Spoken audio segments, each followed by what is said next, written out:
राधा स्वामी दाता दयाल की दया, राधा स्वामी सहाय, राधा स्वामी। यह पुस्तक है अनमोल चरित्र और इसमें परम संत हजूर ताराचंद जी महाराज का जीवन चरित्र वृतांत है। अभी तक हमने इस पुस्तक के 244 पेज आप लोगों तक पहुंचा दिए हैं और आज हम पढ़ने जा रहे हैं पेज नंबर 245 से। जैसा कि आप सभी जानते हैं कि हर एक घटना से पहले उसके बारे में टाइटल दिया रहता है ताकि हम उस हेडलाइन को सुन के ये अंदाज़ा लगा लें कि इस घटना में क्या सीख दी गई है या ये किस बारे में बात की गई है। सत्संग के विस्तार में सहायता। हमारे चाचा खेम सिंह जी एक नंबरदार थे। वे बेचारे चले गए। वे बड़े भागी थे। उन्होंने 8 एकड़ मुफ्त में दे दिए। वह बड़ा सीधा था। सो प्रेमी वही होता है। मेरे पास एक सत्संगी प्रेमी सत्संगियों के लिए प्लॉट देने के लिए आया। उसने कहा, जितने प्लॉट आपके साथ साथ हैं आप ले लो।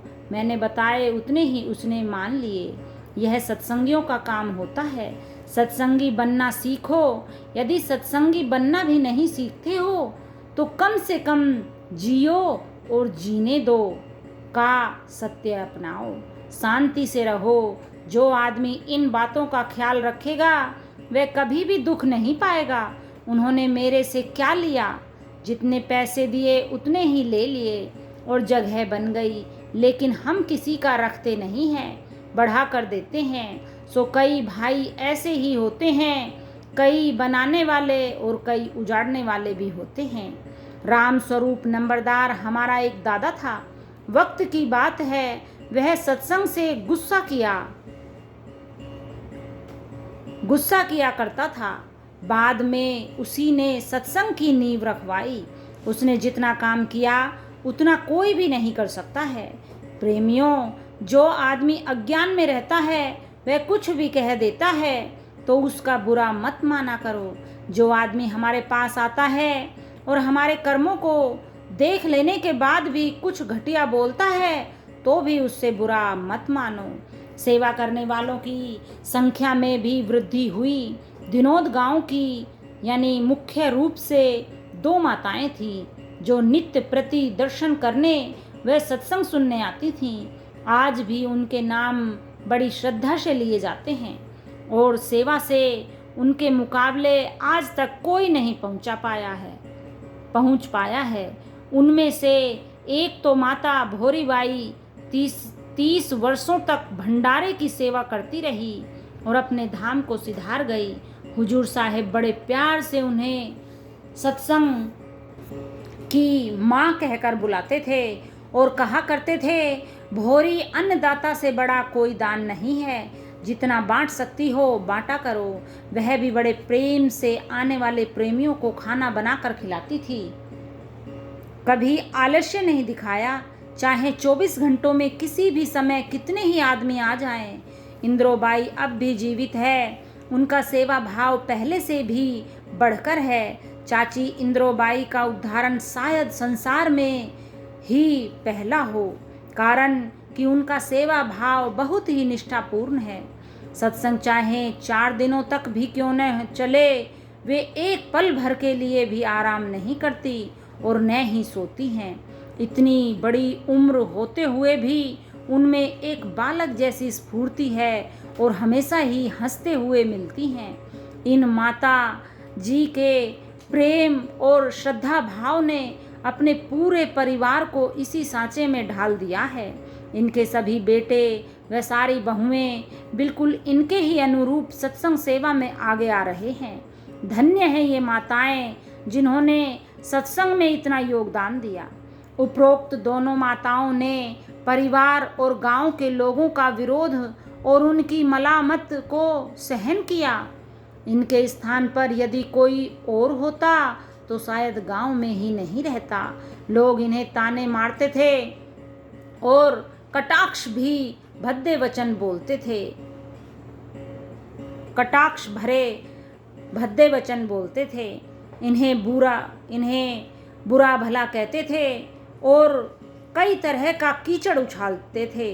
इनके पतियों को बहकाते थे कभी कभी तो उस सिखलाने बहकाने के कारण इन्हें अपने पतियों की ताड़ भी सहन करनी पड़ जाती थी, लेकिन इनकी लगन कम होने के स्थान पर बढ़ती ही चली गई। आखिर विरोधियों को नतमस्तक होना ही पड़ा। आज वही लोग इन्हें श्रद्धा और आदर से देखते हैं और अपने पिछले कर्मों के लिए कहते हैं कि वह उनका अज्ञान था। राधा स्वामी। आश्रम में अंदर व बाहर 2 कुओं का निर्माण। प्रथम आश्रम के साथ निर्मित कुएं पर ग्रामवासियों द्वारा पानी लेने के कारण भीड़ रहने लगी, इसलिए सत्संगियों और सेवादारों के अनुरोध पर नए आश्रम में कुआं बनाने के संकल्प ने जन्म लिया और भिवानी के मिस्त्री लालचंद को उपयुक्त स्थान का चयन करके बोकी लगाने का कार्य सौंपा गया। जब उनकी टीम बोकी लगाते लगाते काफी गहराई तक चली गई तो एक स्थान पर जाकर बोकी नीचे उतारनी संभव नहीं रही, क्योंकि वहां चट्टान आ गई थी। मिस्त्री ने यह उन सत्संगियों को जिनके साथ वह आश्रम में आया था चट्टान आने की बात बतलाई। तब उन्होंने यह बात जाकर मौन व्रत में लीन हुजूर महाराज जी को कही। हुजूर महाराज तत्काल नीचे आए। मिस्त्री ने पुनः उनको बतलाया कि इस स्थान के नीचे चट्टान है, यहाँ न ही बोकी लग सकती है और न ही पानी निकाला जा सकता है। तब महाराज जी ने एक दृष्टि ऊपर की ओर उठाई और अगले ही पल बोकी का रस्सा पकड़कर स्वयं चट्टान पर बोकी से चोट की। मेघ गर्जन की भांति गड़गड़ाहट की आवाज हुई और बोकी पानी से भरी हुई उनके द्वारा बाहर खींच ली गई। इस प्रकार उसी स्थान पर महाराज जी द्वारा दूसरे कुएं का निर्माण कराया गया, जिसका पानी यद्यपि पीने में बहुत स्वादिष्ट नहीं था, तथापि शरीर के लिए दवाई का काम करता था। नए आश्रम में यह प्रथम कुआं अब मौजूद नहीं है। इसको बंद करके इस पर कमरे का निर्माण कर दिया गया है।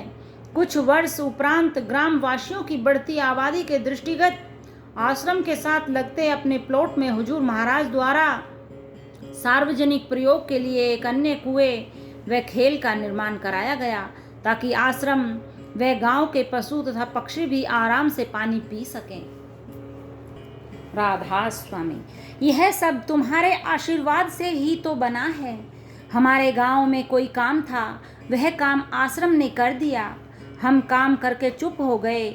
मेरा एक चाचा लगता है, वह न कभी सत्संग में बैठता है और न कभी सत्संग में आता है। वह अपने राह आता जाता है। मैं भी अपने गांव में सभी को नाते के हिसाब से बुलाता हूँ। उनके साथ मेरी कभी कोई ऐसी बात भी नहीं हुई। वह किसी और को लेकर मेरे पास आया जैसे कोई काम आया है। मैं हैरान हो गया। उस चाचा ने आकर कहा, यह आपने बड़ा अच्छा काम किया है। मैंने पूछा, क्या बात है काका? वह बोला, भाई तूने बड़ा अच्छा काम किया है। मैंने पूछा, मैंने ऐसा क्या काम कर दिया है? वह बोला, हम तो आशीर्वाद देने आए हैं। जमींदार जैसे होता है वह बेचारा सीधा आदमी है। वह बोला, हम आशीर्वाद देने आए हैं। मैंने कहा, ये सब तुम्हारे आशीर्वाद से ही तो बना है। जब कोई तुम्हारा छोटा मोटा काम भी करता है तो कभी उसका एहसान भूला मत करो। राधा स्वामी। किसी का भला नहीं किया जाए तो किसी की तरफ इशारा ही कर दिया करो। मैं भी यह कह देता हूँ कि यदि तुम गरीबों की लड़कियों की शादी में मदद करोगे तो तुम्हारा बड़ा भला होगा। सो भला करो, और यदि भला न किया जाए तो किसी की तरफ इशारा ही कर दिया करो, ताकि कुछ तो पुण्य हो ही जाए।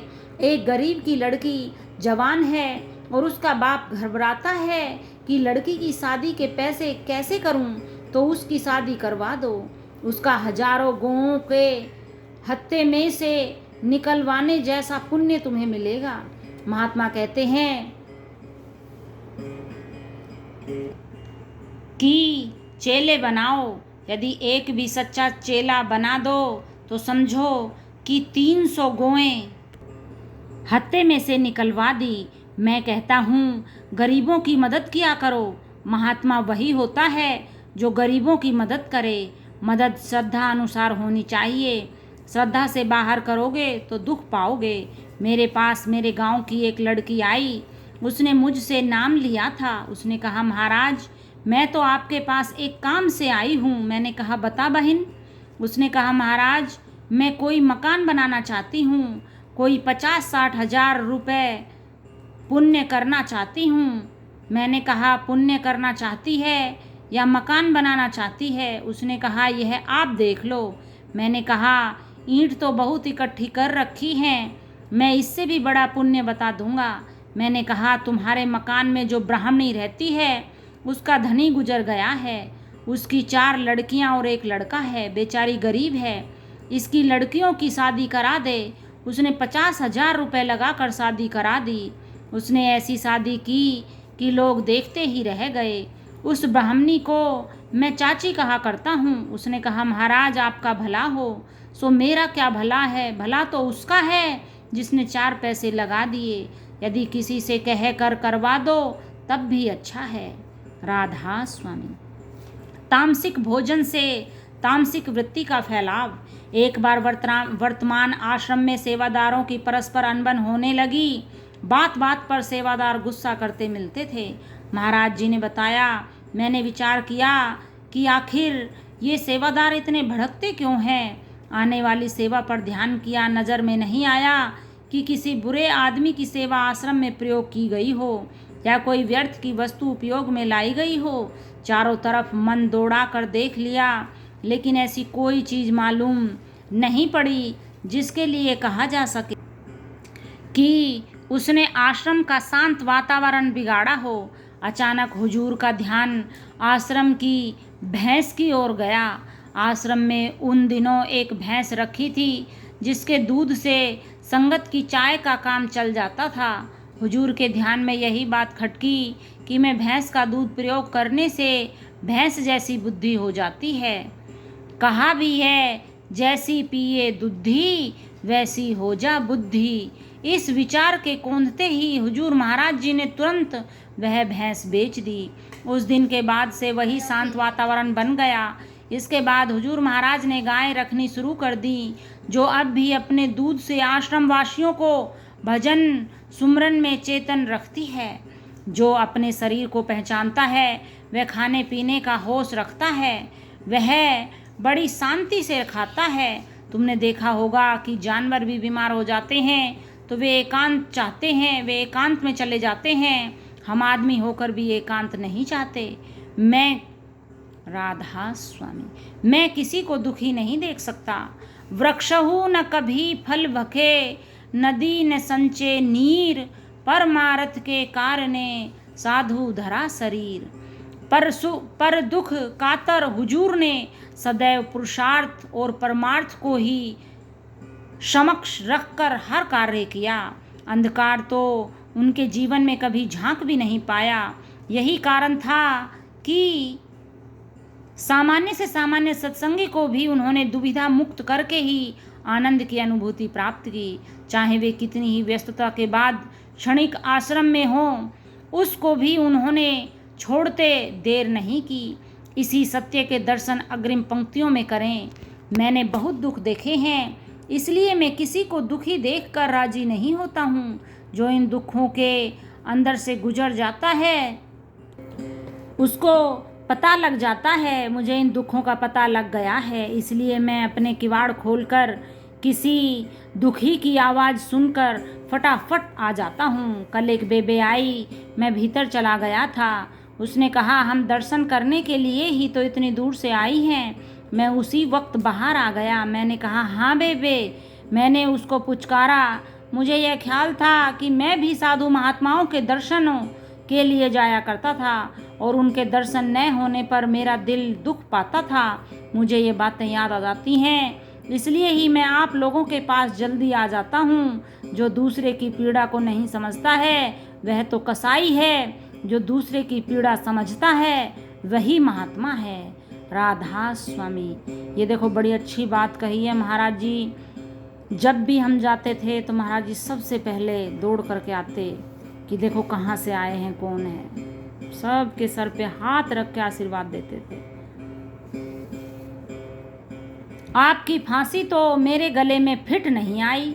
पिछले दिनों इलेक्शनों की बात है, मेरे पास 2-3 प्रेमी आए। उन्होंने कहा यदि आप यहाँ से चुनाव लड़ लो तो आपको भी टिकट दिला देते हैं। मैंने कहा, भाई आपकी यह फांसी तो मुझे फिट नहीं आई, आप इसको किसी और के लिए फिट करो। आप इकट्ठे होकर मेरे पास आए हो, सो मैं तो बिना चुनाव लड़े ही बहुत बड़ा मिनिस्टर MLA हूँ। आप सब के सब आकर मिल लेते हो, नहीं तो वोटों के लिए हम दूसरों के पास जाकर पसर जाते हैं। कहते हैं, भाई वोट मेरे को ही देना। चुनाव लड़ने वाला भिखारी बन जाता है। यदि इस तरह परमात्मा के आगे विनती करें तो परमात्मा बड़ी भारी दया करता है। कुछ राजनीति वाले अपने बच्चों को भी भूल बैठते हैं, अपने कारोबार को भी भूल बैठते हैं, वे अपने दीन ईमान को भी भूल बैठते हैं। वे किस लिए सब कुछ भूलते हैं? अरे क्या वह टिकट राम से भी बड़ा है? तुम तो राम को भी भूल गए हो और अपने दीन ईमान को भी भूल गए हो। तुम अपने बच्चों को भी भूल जाते हो। तुम्हारी खेती उजड़ रही है। सोचो मैं क्या कहता हूँ, उस टिकट से जन्म मरण नहीं छूटेगा। इसमें तो जीतने पर एक दिन नोटों की माला डालते हैं, दूसरी बार जब हारते हैं तो जूतों की माला भी डाल देते हैं। संत मत तो वह चीज है जो प्राप्त होने पर कभी नष्ट नहीं होती, उसके लिए तो तुम तड़पते नहीं हो। इस टिकट के लिए सब कुछ भूल बैठे हो। तुम्हारी जितनी तड़प, जितनी चाह इस टिकट के लिए है, यदि उतनी ही तड़प परमात्मा में हो जाए तो वह परमात्मा तुम्हारे सामने खड़ा होकर नाचना शुरू कर देगा। हम उस राम से तो प्यार नहीं करते हैं, परंतु जो चीज नष्ट होने वाली है उससे प्यार करते हैं। वह परमात्मा ही ऐसी शक्ति है, ऐसी वस्तु है जो कभी भी हमें धोखा नहीं देगी। इस संसार की जितनी भी चीजें हैं हमें अंत में धोखा देंगी, पर हमारा हाथ का किया हुआ पुण्य तथा वह परमात्मा कभी भी धोखा नहीं देगा। उस प्रभु से मिलने से ही हमारा पीछा छूटेगा। राधा स्वामी। आज इतना ही। अच्छी लगी हो वीडियो तो लाइक करें, दूसरों को लाभ पहुंचाने के लिए शेयर करें, और ऐसी ही वीडियो और प्राप्त करने के लिए सब्सक्राइब करें और बेल आइकन को दबाना न भूलें। और कोई कमी रह गई हो या कोई सजेशन देना है तो प्लीज़ कमेंट करें। राधा स्वामी।